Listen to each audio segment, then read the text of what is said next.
Namaskar viewers, hello and welcome to Sansad TV. I am Tina Jha, you're watching Perspective. The Union Home Ministry has asked all states to conduct mock drills across the 244 categorized civil defence districts on the 7th of May. Now this is being done in view of new and complex threats that have emerged in the current geopolitical scenario. The order came after a series of high-level meetings by Prime Minister Narendra Modi to discuss India's response to the Pahalgam terror attack in Jammu and Kashmir on the 22nd of April, in which 26 people were brutally killed by a group of terrorists. Now, the mock drill falls under the Civil Defence Rules 1968. It was last conducted in 1971 during the Indo-Pak War. So what is a civil defence mock drill? How is it different from the local disaster drills, such as during earthquakes, fires, etc.? What are the objectives of a civil defence drill, especially this one that comes amid heightened border tensions? We'll try and get answers to some of these and more related questions with two distinguished guests who are joining us on the program. I'm pleased to welcome Air Marshal VPS Rana, retired. He's had an illustrious career in the Indian Air Force. He retired as the Air Force Officer in Charge Administration after serving for nearly 37 years in the Indian Air Force. Also during service, he held many important operational as well as administrative appointments. He commanded a radar unit during Operational Kargil and contributed immensely during Operation Parakram. Air Marshal, thank you so much for your time. Welcome to Sansad TV. I'm also pleased to welcome Major General Ashwini Kumar Sivach, retired. He's an Indian Army officer with over 36 years of operational experience, entailing planning and conduct of extensive military maneuvers. He headed the Territorial Army, dealing with multiple government ministries, also served on prestigious staff assignments, managing diverse responsibilities within the Army.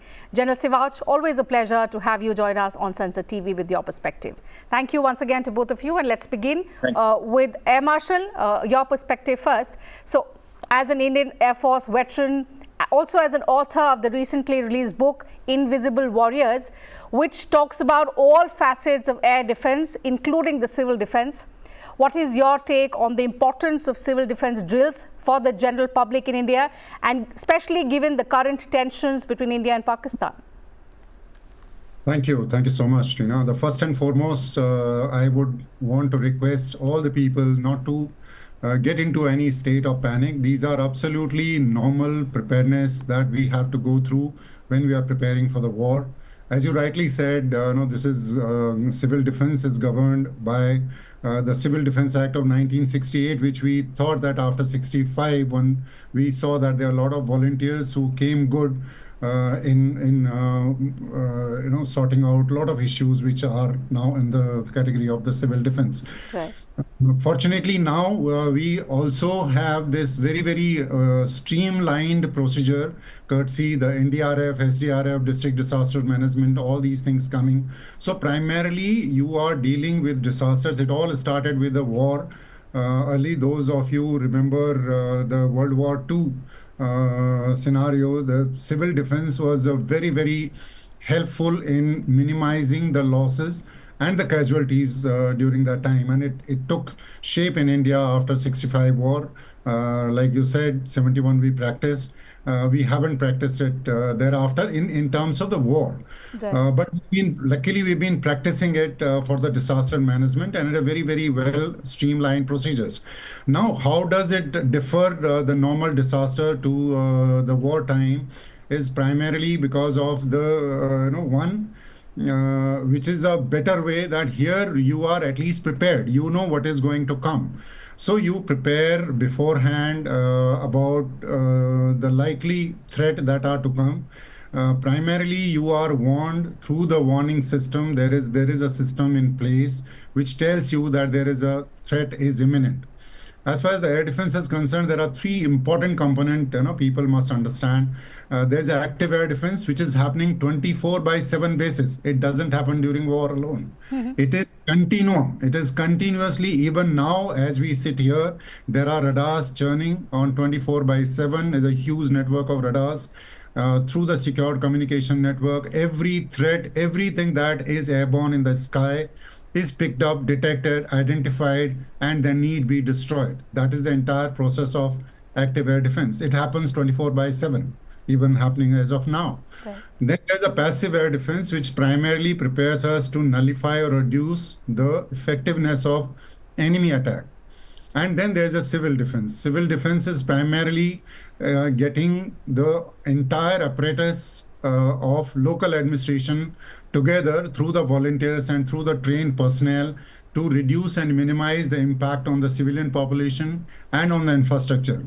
So now when we do the preparation on the air defense part, all these local civil defense control centers are linked to the Air Force command and control centers through the hotlines. And these command and control centers of Air Force, which are running 24/7, even in peacetime, like I said, they would intimate to you whether any threat is imminent based on the track pattern, based on where those aircraft or missiles are heading. And in case your city happens to be the likely destination, then these sirens and the air warning alarms are raised.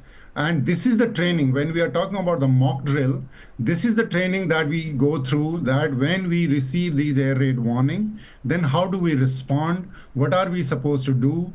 Then these are the training in Right. that we execute for the safe evacuation, for the dispersal, for the hospital services, etc. Sure. General Sivaj, why we are discussing it today is because the last time it happened, it was in 1971. Half of Indians were not even born then, and we really do not know how it is like to, face a situation like this. We do keep reading about how such drills are conducted in countries like Israel, but it's something that half of India has not witnessed. So from your perspective, if you could share with us and our viewers and for larger public awareness about some major objectives of this kind of a civil defense drill, given the heightened border tensions. Also, how do these drills strengthen our emergency preparedness? Your take on that, sir. Yeah, Tina, first of all, we must tell our public that you must not panic. We are preparing in case if there is an air raid take place. And the point is that whether it is either by a missile or by the aircraft or by the drones, the drills are in such a manner that you ensure that you take a precautionary measure. The more you are aware, the better are you prepared. And this mock drill, which we are going to try there on 7th, is preparing you for this. So now, as far as this is concerned, one must understand that the air defense system which India had is one of the best. And this ensures that there is no chance either aircraft or missile or a drone coming and hitting any cities in India. But certainly we have a S-400 air defense system, we have Akash, we have a multi-layered system, as the basic air marshal was telling you. So therefore, one should not fear, one should not worry about it. Nonetheless, we must be prepared for what case scenario. So all the drills which are being now advocated are preparing you for this. Now what we need to do is that the Government of India has selected 244 districts. These districts have been selected due to proximity toward the western border, that is Pakistan. And there the drills which have to be certain in the sense when the siren is blown, what are we as a citizens supposed to do? In case if there are shelter, then we are supposed to move to the shelter. Majority of there is no shelter because after 1971 such a situation is not arisen. Right. Your home becomes your shelter. You have to be very close to the wall. You have to be close to the, there are stairs, you can be under that. But you have to lie down. You have to lie down with face downward.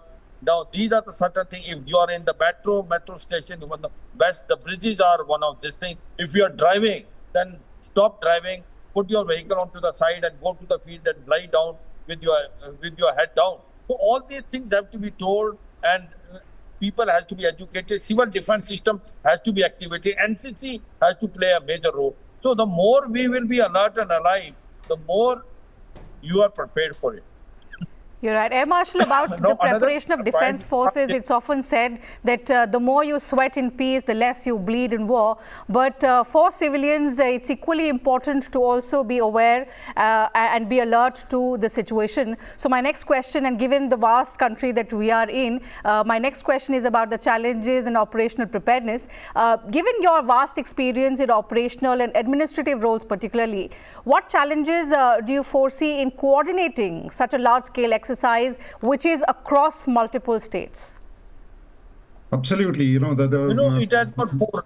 best preparation would be to keep people prepared, not to panic under any circumstances, because if you see any of the disaster, any of these attacks which happen, more casualties happen because of the panic. The whole idea about the organizing the civil defense is to somehow, put a procedure in this whole madness. Let people not be panic. There are volunteers who would probably, get people out to whenever the treatment is required. Even the essential services that are required to be manned, then we man those. Most important is that whenever there is a requirement of any assistance, we should know who is to do what, rather than everybody panicking and getting into this whole disaster situation. We should have people who are earmarked, and that is why these training are mandatory, that who are going to take care of the fire services, who are going to take care of ambulances, who are the stretchers of the dispersal. So when we do this methodical training, this primarily is telling people to work in a very, very organized and a methodical manner. And all our resources need to be organized in such a manner that there is a smooth flow even during those disastrous situations. So the biggest challenge is going to be to make people train, make people aware that there is no need to worry, there's no need to panic, there is a situation needs to be handled, and there are people and volunteers and the district administration which is going to take care of all these things. So I think that is what people must first understand. Right. General, given your experience in strategic defense, what, according to you, are some of the most critical areas that needs to be focused on during civil defense drills like this, which is supposed to happen on the 7th of May, so as to ensure there is maximum effectiveness in an emergency situation, and even if there is a real life scenario? 2-3 issues. If individually, which we are trying to now train people on 7th mock-up drill, that you should be prepared for in case if there is a raid and if there will be a drone attack. You have to have a kit, which is called emergency kit. You have to have a medicine, you have to have a torch, you have to have your mobile charge, you have to have some eatables with non-perishable, and you should be able to now have some medicine with that. So you should be well prepared for it. In case there is errand, then you should know where exactly you are going to go. There are some other which we take care of. Remember that whenever siren will be there, the power will be cut. So you should be well prepared for it. And also in day to day, you should not let the light go out of your house. So you have to put, something like a carbon paper or something, a black thing, so that in case you are using light on every day, that the light does not come, so that not a target of any air raid. Now, having said so, what is the government job? Now, as far as the government is concerned, let's say district administration has to ensure that power is not been affected, light is not affected, and also the emergency zone. Should there be any casualty, the hospitals are already well equipped with all the medicine. So all that thing has to be also taken into consideration. So the point is, it's a joint effort done by the government as well as the people as such. And there is a civil defense which will be coming and educating people and telling them, you don't have to panic. We have to be prepared for a worst case scenario. And then you involve NCC students. So generally, if I may ask a related question, if I may ask a related question, and because all eyes at the moment are on our defense forces about what they're doing, how they're going to secure us, how do the military personnel contribute to civil defense drills, especially in terms of providing leadership, the kind of training which is required? Also, there are levels of coordination. So what role does, if I may expand the scope to understand not just the army, but the defense forces play in providing that leadership and in providing that coordination? General Siraj. The Territorial Army which I headed is, shall I tell? Yes, General, go ahead. The Territorial Army which I civil defense, it is supposed to look after the rear area security, including the airfield. Now, this is the time when they will become active. Now, the Territorial Army has been also given a responsibility to take care, to educate people about all these drills. And they will be providing the complete wherewithal in case if there is emergency and the civil administration not able to do. So, therefore, it's a coordination between military and civil, and also the people as such. Because remember that people as such has to be educated, that they don't make. Government has to be aware. They should be well prepared for a worst case scenario, and the Territorial Army will play a major role in educating that and making sure that if there is a requirement to chip in any district, they will do it. Now the whole country is divided into number of zones, the sub-zones where Territorial Army will be taking care. So very rightly, Tina, you have brought in that TA will play a major role in this disaster, and also that they will educate, they will also cooperate and coordinate with the civil authorities to give them all the support. So this is one opportunity that we as a nation come together. We as a nation are well prepared for any emergency which can occur. We have threefold. One is we educate our people, then train them, and third is guide them. I suppose this is what is required, and Territorial Army will play a major role. In fact, one of the roles of Territorial Army is the civil defense. I think this is the time when they will be playing a role wherein they will be able to train, educate, and motivate the people. Absolutely, and I think experience of veterans like you will give direction, give direction to the kind of coordination which is required. Air Marshal, you were actively involved in Operation Parakram. If you could share with us how the coordination between different defense and emergency sectors came into play back then, during that time, and how does that compare to the coordination which is needed now in civil defense drills, considering technology has evolved, warfare has evolved, and the way battles will be fought, the mechanisms have evolved quite a lot compared to that time. Yeah, very relevant question. Typically, if we take the example of Parakram, we were almost out in the open for almost a year, in fact, more. And we suffered quite a bit of casualty despite not going to the war. So we were virtually at war then, and that was the time the assistance from the civil side was very, very critical in every which way to support your, the logistics and likewise. But in terms of civil defense, specifically, things are a little different. Luckily, we have a good mechanism in place now through NDRF, SDRF, and district disaster management, and we have almost organized forces, so to say, to take care of in case of any eventuality. COVID was a big example. I don't think there could be a bigger emergency than what we handled in COVID, and India did really, really well.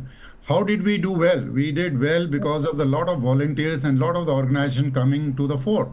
And same is the case in case of civil defense. You have the infrastructure in place, but you need the working hands. Right. And these working hands come through the volunteers.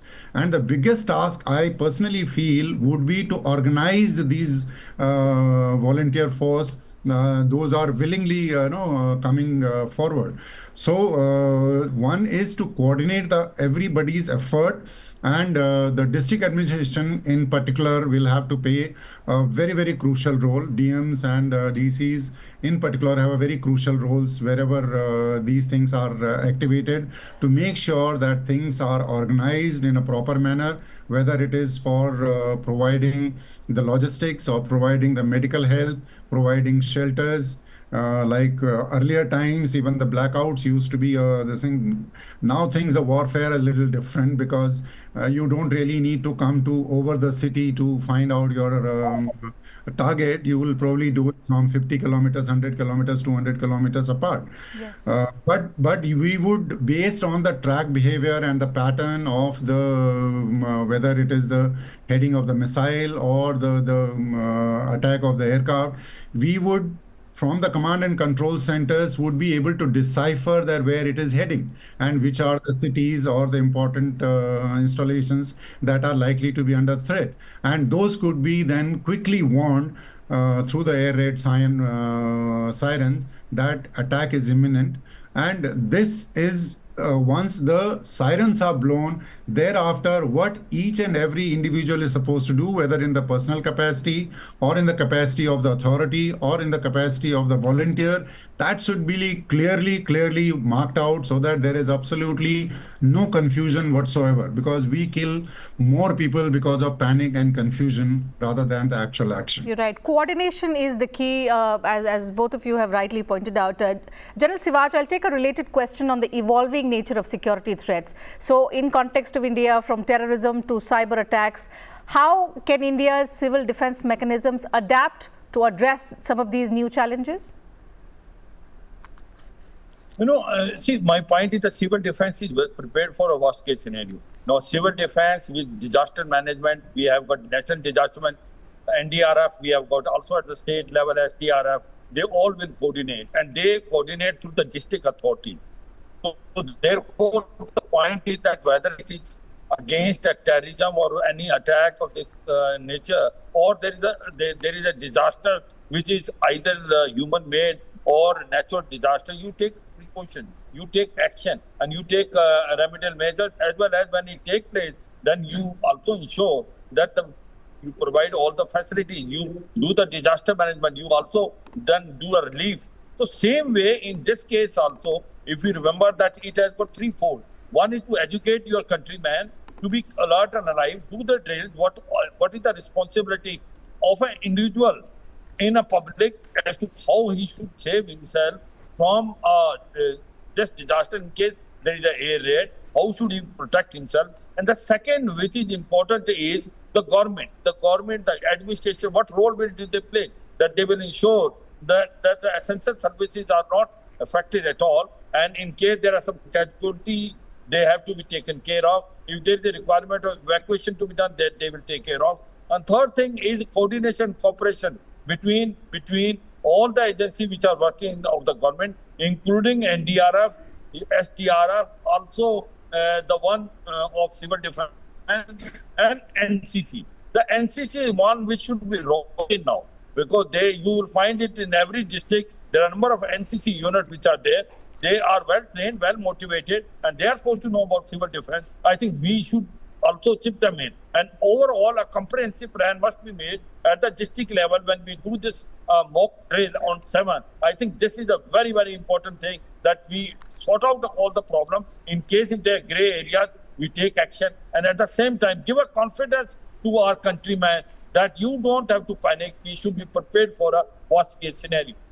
Absolutely. I think effective communication, coordination, and the fact that we do not fear and panic is key going forward. But Air Marshal, finally, in your view, the question is, even in times of peace, the fact that India is surrounded by hostile neighbors, we have to build a culture of preparedness among citizens, encouraging them to take civil defense, national security issues seriously, even outside of formal drills. Even if there are no tensions at the border, the fact that we will always have threats emanating from hostile neighbors, and we need to be alert, on guard all the time. Drill or no drill, how do you see that culture being promoted and encouraged in the times to come? Absolutely. I mean, we should not be waiting for the wars to happen Right. to be able to project our unity and our strength as a one nation, come what may. I mean, this has to be ingrained that at any cost, at any time, at any point, I, in an individual capacity as an Indian citizen, should be ready to lay down my life to protect the interest of the country.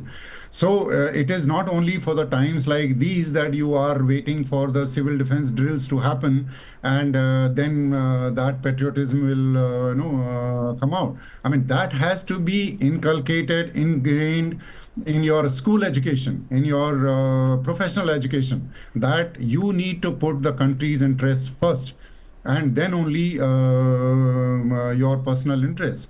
Like we in armed forces, of course, that is what is ingrained. But it is beyond the military. Even the entire, every individual, every citizen of the country has to place the national interest first, and be prepared to contribute in whichever manner that you can. Everybody actually is contributing towards the national growth. But patriotism and the unity is something that must be displayed at any time, at any point. This is the messaging that you have to give it to the world outside, particularly in our context when we are surrounded and we are facing those security challenges all the time. So I think in every teaching of ours, in every awareness campaign of ours, we have to be told that as an Indian citizen, you need to keep your country's interests first and foremost. Absolutely. Goes without saying. General, one last comment from you, because time allows us to take up only that much very quickly. As someone who has served in critical roles for decades, what advice would you give to younger generations, and especially those who are interested in joining defense services, or for that matter, any of these emergency services which we will require now as tensions grow, about the importance of training and preparation all the time, given our geography? You know, Tina very correctly said that as far as youth is concerned, they are the backbone of the country and they are the future of the nation. And let me tell you, the defense force is the way to serve your nation. And whether it is Army, Air Force, they are the one which guard the country when the countrymen are sleeping in their homes peacefully. So the point today is that defense forces of India are the best, and very rightly brought out that whether it is on your China or whether it is in West in your Pakistan, you don't have best of the nation. So therefore, you should be prepared for worst case scenario. As on today, what we are preparing ourselves is that the 26 citizens which were massacred by the terrorists which were sponsored by Pakistan, we are going to make Pakistan pay for it. And Pakistan knows it, that India is going to hit them hard. And the difference what is there than what we did last time is that last time we, whether it is after Uri or whether it is after Pulwama, you have gone against the terrorists. But this time you are not only going against terrorists, but also those who are sponsoring them, who are financing them, who are training them, and who are motivating and then sending to India. The sword goes toward Pakistan Army and ISI. So let me, our countrymen, that Indian defense forces are very well prepared, and we will give them a very befitting reply. And therefore, once we give this befitting reply to Pakistan, we are preparing for a worst case scenario, and that's why we are training ourselves. But one thing is very clear: Pakistan is on the receiving end. Pakistan military is, as on today, weakest. The country is in political instability, economic crisis, and increase of terrorism. And today, in case if the war takes place between India and Pakistan, there is no doubt about it, Pakistan will break into four parts. That is Balochistan, Khyber Pakhtunkhwa, Sindh and Punjab. And POJ and Gilgit-Baltistan, which is actually legally part of India, illegally occupied by Pakistan, will come back to us. Absolutely. So India is going to hit very hard these terrorists and those backing these terrorists. That's the message that our Prime Minister has already delivered. We just have to wait and watch as to when that retaliation is going to come. But for now, as citizens of this country, we have to cooperate and support the government in every move. Civil defense is something, civil defense drill is something that we all have to actively take part in, spread awareness about, because this has not happened in our country since 1971. So we have to spread awareness and at the same time ensure that our citizens do not fear, do not panic. So with that message, I'll have to wrap up the conversation. Thank you once again, Air Marshal and General Sivaj, for your valuable time, also for your valuable insights on this timely and relevant subject. Appreciate you joining us on Sansad TV. And thank you very much, viewers, as well, for your time.